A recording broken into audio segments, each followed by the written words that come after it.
भगवान श्री कृष्ण के 5 छल जिससे पांडव महाभारत युद्ध में हुए विजयी। महाभारत युद्ध को धर्म युद्ध कहा जाता है, लेकिन इस धर्म युद्ध को जीतने के लिए पांडवों को कई ऐसे काम भी करने पड़े जिस धर्मानुसार उचित नहीं कहा जा सकता, और इससे सबसे बड़ी भूमिका श्री कृष्ण की रही है। श्री कृष्ण ने न्याय और सत्य को जिताने के लिए धर्म की अपनी परिभाषा गढ़ी और ऐसे चालें जिससे पांडवों को युद्ध में विजय श्री प्राप्त हुई। भगवान श्री कृष्ण के 5 छल जिससे पांडव महाभारत युद्ध में विजयी रहे।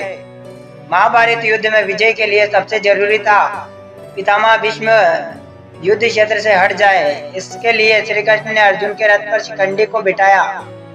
शिखंडी पूर्ण पुरुष नहीं था, भीष्म इन्हें स्त्री मानते थे क्योंकि वह पूर्व जन्म में अम्बा थी। भीष्म की प्रतिज्ञा थी कि वह स्त्री पर हथियार नहीं चलाएंगे। इसी प्रतिज्ञा का लाभ उठाकर श्री कृष्ण ने अर्जुन को प्रेरित किया कि वह पितामह भीष्म को बाणों की शैया पर लेटा दिया, और अंत में यही हुआ। भीष्म के बाद द्रोणाचार्य ऐसे योद्धा थे जिनके रहते युद्ध जीतना असंभव था।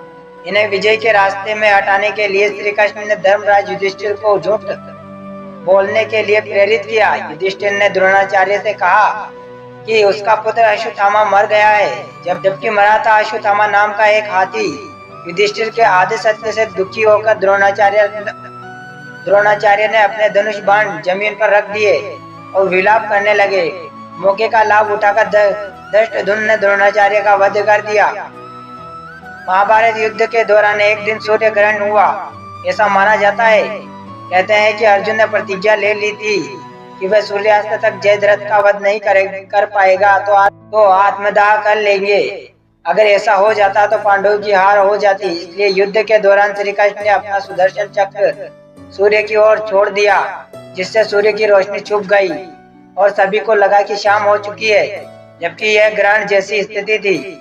उत्साहित जयद्रथ अर्जुन को आत्मदाह के लिए उकसाने लगा। इसी बीच श्री कृष्ण ने अपना चक्र सूर्य की ओर से हटा दिया और सूर्य निकल गया। अर्जुन ने पास खड़े जयद्रथ का वध कर दिया और अपनी प्रतिज्ञा पूरी की। भगवान श्री कृष्ण ने चौथा छल उस समय किया जब कर्ण कौरव सेना का सेनापति बना और अर्जुन से युद्ध के लिए आया।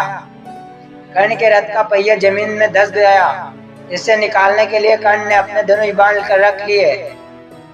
निहत्थे कर्ण को देखकर श्री कृष्ण ने अर्जुन को कर्ण वध के लिए उतारना शुरू कर दिया और दिव्यास्त्र चलवा दिया। क्षण भर में कर्ण का अंत हो गया। दुर्योधन का अंत भी श्री कृष्ण की छल बुद्धि से संभव हुआ। श्री कृष्ण ने दुर्योधन को माता के पास निर्वस्त्र होकर न जाने की सलाह दी, जिससे कमर के नीचे का हिस्सा वज्र का नहीं हो पाया। भीम के साथ जब दुर्योधन का युद्ध हुआ तब श्री कृष्ण ने भीम को सलाह दी कि कमर के नीचे के हिस्से पर प्रहार करो, जबकि यह नियम के विरुद्ध था। कमर के नीचे गदा के प्रहार से भीम की मृत्यु हुई। इस तरह पांडवों को महाभारत में विजय श्री मिली। तो साथियों, ये थी आज की कहानी। आई होप आपको पसंद आएगी। पसंद आई तो हमारे चैनल को सब्सक्राइब कर वीडियो को लाइक कर दीजिएगा। चलिए साथियों, मिलते हैं किसी नई कहानी के साथ, नए टॉपिक के साथ। तब तक के लिए धन्यवाद।